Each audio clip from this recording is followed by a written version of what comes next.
गीता हिंदुओं का सर्वमान्य धर्म ग्रंथ है। गीता को पढ़ने और समझने से सभी तरह के दुखों का अंत हो जाता है। यह हमें जीवन जीने की कला सिखाती है। आओ जानते हैं गीता के 11 मोटिवेशनल क्वेट्स जो आपका जीवन बदल देंगे। नंबर 1, क्रोध का त्याग कर दें।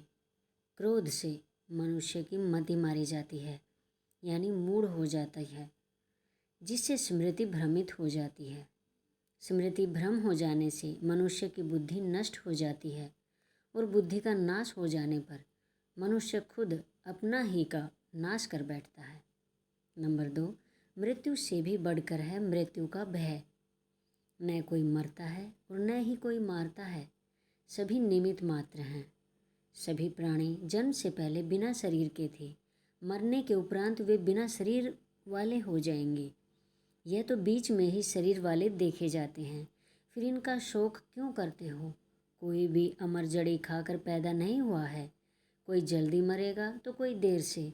मृत्यु का भय मत पालो, मरना तो सभी को एक न एक दिन है।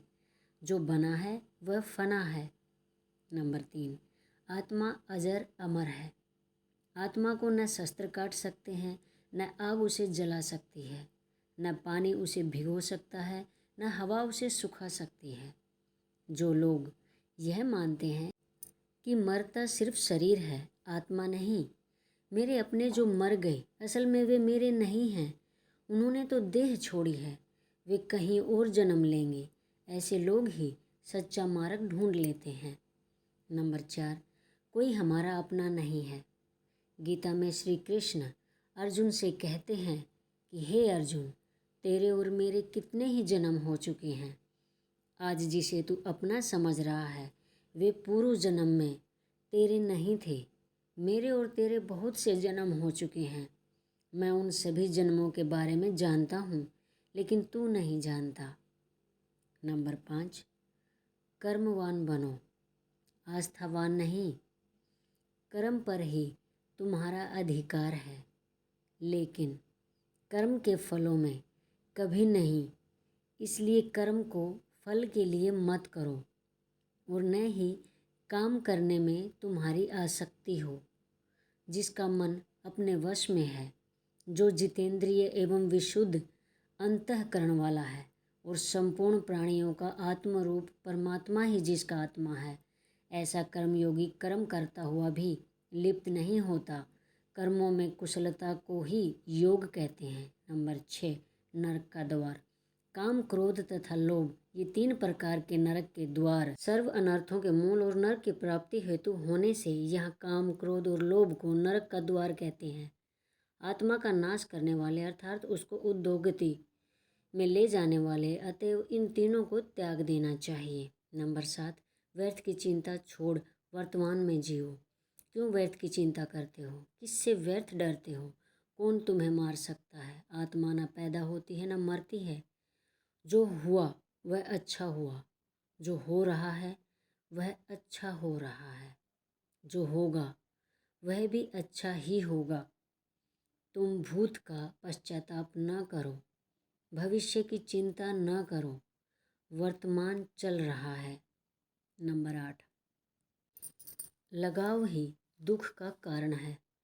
तुम्हारा क्या गया जो तुम रोते हो? तुम क्या लाए थे जो तुमने खो दिया? तुमने क्या पैदा किया था जो नाश हो गया? न तुम कुछ लेकर आए, जो लिया यहीं से लिया, जो दिया यहीं पर दिया, जो लिया इसी भगवान से लिया, जो दिया इसी को दिया। खाली हाथ आए और खाली हाथ चले। जो आज तुम्हारा है कल और किसी का था, परसों किसी और का होगा। तुम इसे अपना समझकर मग्न हो रहे हो। बस यही प्रसन्नता तुम्हारे दुखों का कारण है। नंबर 9, परिवर्तन को समझो और उसके साथ रहो।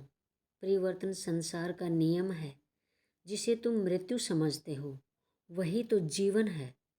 एक क्षण में तुम करोड़ों के स्वामी बन जाते हो, दूसरे ही क्षण में तुम दरिद्र हो जाते हो। मेरा तेरा, छोटा बड़ा, अपना पराया मन से मिटा दो, फिर सब तुम्हारा है, तुम सबके हो। न यह शरीर तुम्हारा है न तुम शरीर के हो। यह अग्नि, जल, वायु, पृथ्वी, आकाश से बना है और इसी में मिल जाएगा, परंतु आत्मा स्थिर है। फिर तुम क्या हो? नंबर 10, धर्म की शरण में रहो। यदि तुम खुद कुछ नहीं कर सकते हो तो श्री कृष्ण कहते हैं कि तुम अपने आप को भगवान को अर्पित करो। यही सबसे उत्तम सहारा है। जो इसके सहारे को जानता है वह भय, चिंता व शोक से सर्वदा मुक्त है। जो कुछ भी तू करता है उसे भगवान को अर्पण करता चल। ऐसा करने से सदा जीवन मुक्त का आनंद अनुभव करेगा। सारे धर्मों का त्याग कर मेरी शरण में हो जाओ। सर्वधर्मान परित्यज्य मामेकम शरणम व्रज। नंबर 11, विश्वास। मनुष्य अपने विश्वास से निर्मित होता है। जैसा वह विश्वास करता है वैसा वह बन जाता है। सदैव संदेह करने वाले व्यक्ति के लिए प्रसन्नता न इस लोक में है और न ही परलोक में है। जो कोई भी व्यक्ति जिस किसी भी देवता की पूजा विश्वास के साथ करने की इच्छा रखता है, मैं उस व्यक्ति का विश्वास उसी देवता में दृढ़ कर देता है।